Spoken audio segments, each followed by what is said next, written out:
So our course officially starts with the date 1536, but we need to know a little bit of the context. So let's just have a little look at what happens before 1536 that's going to be significant to the lessons we're going to be looking at over the next couple of weeks. So we start in 1517, which is when a man called Martin Luther first started to make complaints about the Catholic Church, and he did it in a very famous way. It's gone down in history.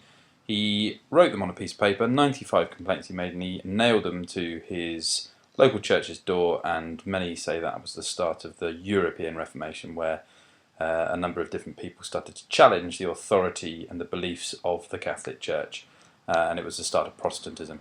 Now, Henry VIII showed his defence of the Catholic Church 1521, so we just need to be aware of the fact that Henry VIII, this idea of him changing the religion in England from Catholic to Protestantism, isn't the whole picture. Okay, he does change the church, but he is still very much a Catholic in 1521 and remains so for quite a long time afterwards. In 1527, this is when he is pretty sure that his marriage to Catherine of Aragon is not going to bear any more children, and he would like to bring it to an end, and he decides he wants to divorce Catherine of Aragon in 1527. The man who's going to do that for him is the Pope, but unfortunately the Pope is going to say no.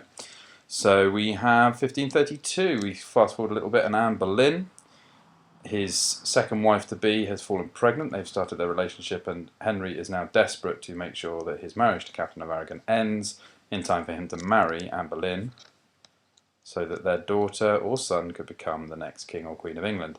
Now, that happens in 1533. Henry VIII marries Anne Boleyn, and then in May 1533 we have the end of the marriage between Catherine of Aragon and Henry.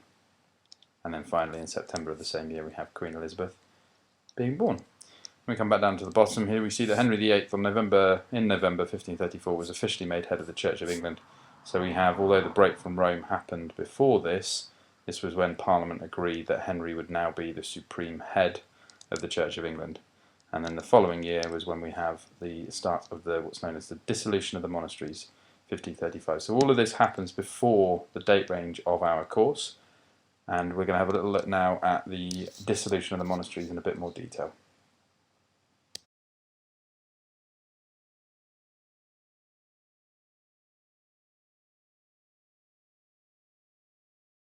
So here is Henry VIII, the main man. 1534 he has assumed the position of supreme head of the Church of England. So he is now in control of everything that goes on inside a church. The Pope no longer had authority within England. He still had authority over the Catholic Church in Europe, but England no longer part of the Catholic Church, meaning he had no authority over it. The authority lay with the King in Parliament. Here's a picture of a Tudor Parliament for you, with the King very much in attendance. Now, after the English Reformation in 1534, when Henry assumed the position of supreme head of the Church of England, it was Parliament that granted him that power. So at the same time as the King being given immense power, not just over the body of the people of England, but also over their souls as their spiritual leader as head of the Church, the Parliament, having given the King that power, also increased its significance and influence within the government of England. There's a very important starting point for Parliament and its relationship with the King. On from this, in 1535, we have Thomas Cromwell here, who begins the process of dissolving the monasteries. Now, the monasteries were a problem for Henry VIII.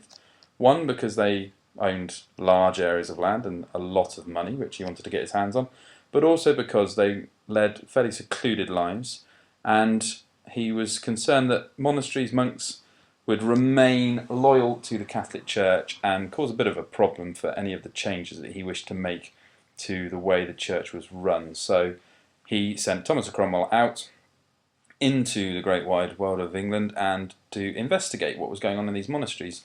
And reports came back that the monks were not particularly following the rules that they should be following, and Henry used this as an excuse to shut the monasteries down and take their wealth. So we have an artist's impression of what that might look like. You can see them taking their gold plate, and we can see them taking their books, and the monks protesting. And that is why we have a number of these buildings dotted around England. This is a dissolved monastery that's fallen into ruin. You can see the scale that it would have been at the time, but this is all that's left of some of the monasteries, the great monastic houses of England.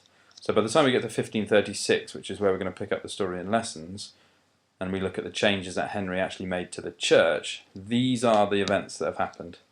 So we've had his break from Catherine of Aragon, his break from Rome, his assuming the position of supreme head of the Church of England, Parliament increasing its own power, and then on top of that, the dissolution of the monasteries. So that's the context for the next few lessons.